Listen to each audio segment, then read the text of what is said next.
A guy that I've had my eyes on at 7 and sort of have been enjoying watching tape on is Moses Moody. Yeah. Um, and I know that the knock on him is like the thing keeping him from that top 6, it seems, is like sort of a lack of athleticism and maybe like go-to guy type of aggression. But what are your thoughts on him specifically within the Warriors? I feel like that shooting and that length is like a pretty solid like plug and play situation. I think because of the style of play in which the Warriors play with, he fits the mold to a degree. Again, with the shooting, the length, the ability to kind of be able to be versatile on the defensive end, be able to switch out on the different perimeter wings that he may find himself guarding. But I think the biggest thing is that, he will add shooting. So again, he's a guy that can kind of fit their system.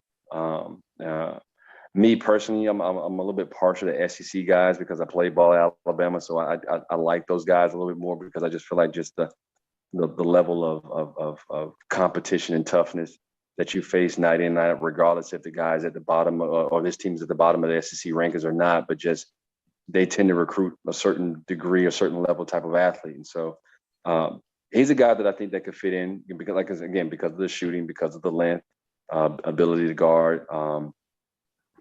He's intriguing, but he's also a guy that I hope he's just not a one-trick pony, if that makes any sense, to where all you do is just shoot. So I just like guys that are able to bring a little bit more to the table other than that one component.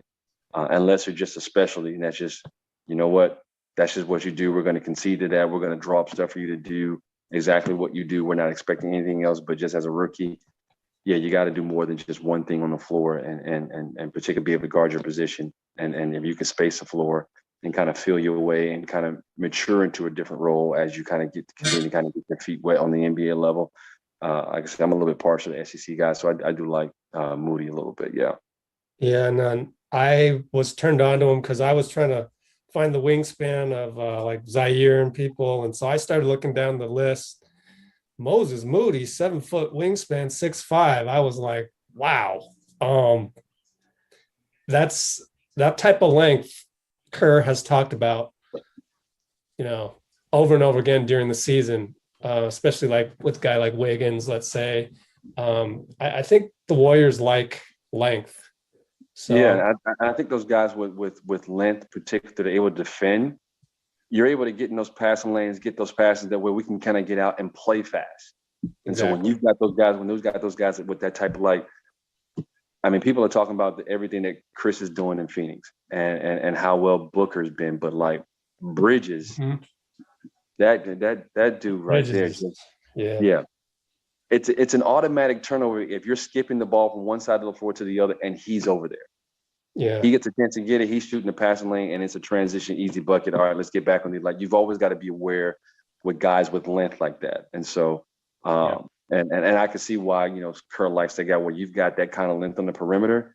You make it a little bit tougher on the passes, being able to shoot the gaps and get out and get easy buckets. So he can get down and get something where we ain't got to set up and run step off 3 screens. Let's go get a layup. Let's go. And with the Bridges thing, you don't have to put Booker on PG. You put Bridges on PG. It takes a lot of pressure off your stars. Most definitely. So kind of Moody can kind of fit that 3-and-D type. Mm-hmm. Most definitely. Yeah, so I think I'm torn between Wagner and Moody, and I don't know. So as far as can we put you on the spot and have you say who you think the best fit at 7 would be? The best fit at 7. Me, I just like size and length. And so if Moody is there over Bouknight, I may take a shot at Moody because of that length. But again, when you've got that type of length on the perimeter, being able to get out and get easy, and not saying that Bouknight can't, but I just like 6'5", 7-foot wingspan. Yeah, I'm going to take my chances with having that length on the perimeter where we're long at every position except for Steph. But like if we can be long at every position, yeah, I would definitely take my chances with that.